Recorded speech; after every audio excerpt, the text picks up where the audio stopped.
حضرت بایزید بسطامی رحمۃ اللہ تعالیٰ علیہ کی بات لکھی ہے آپ نے۔ فرماتے ہیں کہ وہ ایک دن بسطام کے بازار سے گزر رہے تھے تو لوگ، رمضان کا مہینہ تھا تو لوگ اپنی دکانوں سے اٹھ کے آنے لگے، اپنا کاروبار چھوڑ کے ملنے لگے۔ تو حضرت بایزید فرماتے ہیں کہ میرے دل میں خیال آیا، بادشاہ بھی آئے تو کوئی دکان نہیں چھوڑتا، کتنا میرا مقام ہے، کتنا میرا درجہ ہے کہ لوگ آ رہے ہیں۔ فرماتے ہیں شیطان نے میرے نفس کو بڑا کر دیا، میں نے رمضان کے مہینے میں ایک کھجور اٹھائی ریڑی سے اور منہ میں رکھ لی، کھائی بھی نہیں، رکھ لی۔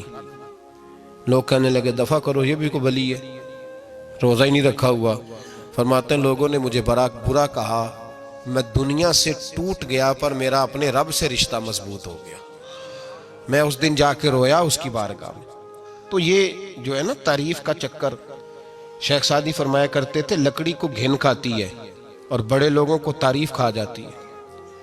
بڑے لوگ جو تھے نا پرانے بادشاہ، انہوں نے قصیدے پڑھنے کے لیے شاعر رکھے ہوئے تھے، چودھری، سردار، رئیس، سیٹھ، ان لوگوں کو کون سی چیز خراب کرتی ہے؟ وہ لوگ آگے گزر جاتے ہیں جو ان کو چودھری کہہ کے سلوٹ کرتے ہیں، چودھری صاحب پیچھے رہ جاتے ہیں۔ وہ تو بنا کے چلا گیا، اسے کام نکال کے چلا گیا۔ تو کبھی بھی زندگی میں تعریف کی خواہش پیدا نہ کریں، اور صوفی تو تعریف کراتا ہی نہیں، درویش تو تعریف کراتا ہی نہیں۔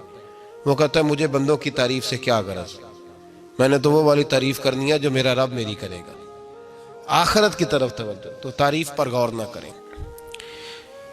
تعریف کی خواہش نہ کریں، لیکن ایک بات ضرور دل میں پیدا کریں، یہ ضرور سوچیں کہ اچھے بندے اور مخلص لوگ، شریف لوگ آپ کے بارے میں رائے کیا رکھتے ہیں، یہ ذہن ضرور بنائیں۔ مخلص جو آپ سے مخلص ہے، مخلص لوگ، اچھے لوگ، شریف لوگ آپ کے بارے میں کیا رائے رکھتے ہیں، اس رائے کا خیال رکھنا بھی دین کا حصہ ہے۔ حضرت عمر فاروق رضی اللہ تعالیٰ عنہ فرماتے میں کھڑا تھا، یہ بخاری شریف میں حدیث ہے، فرماتے میں کھڑا تھا نبی پاک صلی اللہ علیہ وسلم کی بارگاہ میں، تو ایک جنازہ گزرا۔ جنازہ جو اٹھانے والے تھے نا، وہ کہہ رہے تھے کہ یہ بڑا ہی اچھا انسان تھا، اس نے غریبوں کی خدمت کی، دین کی نوکری کی، لوگوں سے پیار کیا، ماں باپ، بہن بھائی، رشتہ دار، ہر ایک کے لیے اس کا رویہ اچھا تھا۔ فرماتے ہیں نبی پاک صلی اللہ علیہ وسلم نے جنازہ اٹھانے والوں کی بات سن کے فرمایا واجبت، اس پر واجب ہو گئی۔ حضرت فاروق اعظم رضی اللہ تعالیٰ عنہ فرماتے ہیں تھوڑی دیر کے بعد ایک اور جنازہ گزرا، تو جنازہ اٹھانے والے کہہ رہے تھے بڑا شریر آدمی تھا، زبان کا برا، دھوکے باز، فراڈیا، بے ایمان، مال کھانے والا لوگوں کا، لوگ یہ باتیں کر رہے تھے۔ نبی پاک صلی اللہ علیہ وسلم نے فرمایا واجبت، اس پر بھی واجب ہو گئی۔ حضرت عمر کہتے ہیں جنازے گزر گئے دونوں، میں نے عرض کی یا رسول اللہ صلی اللہ علیہ وسلم، جس کو لوگ اچھے جملوں سے یاد کر رہے تھے اس پر بھی واجب ہو گئی، اور جس کو لوگ برے جملوں سے یاد کر رہے تھے اس پر بھی واجب ہو گئی۔ تو محبوب نے وہاں لفظ ارشاد، یہ بخاری کے لفظ ہے، فرمایا انتم شہداء اللہ فی الارض، فرمایا عمر تم لوگ زمین پر میرے اللہ کے گواہ ہو، تم لوگ، چونکہ اشارہ حضرت عمر کی طرف ہے تو اس سے مراد نیک لوگ، اس سے مراد پرہیزگار لوگ، اچھے لوگ۔ انتم شہداء اللہ فی الارض، تم لوگ زمین پر اللہ کے گواہ ہو۔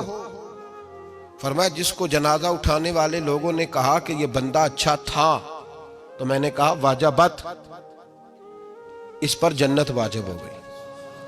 اور جس کو جنازہ اٹھانے والے لوگوں نے کہا شریر تھا، برا تھا، نالائق تھا، تکلیف دیتا تھا، چونکہ تم زمین پر اللہ کے گواہ ہو، تو میں نے کہا واجبت، اس پر جہنم واجب ہو گئی۔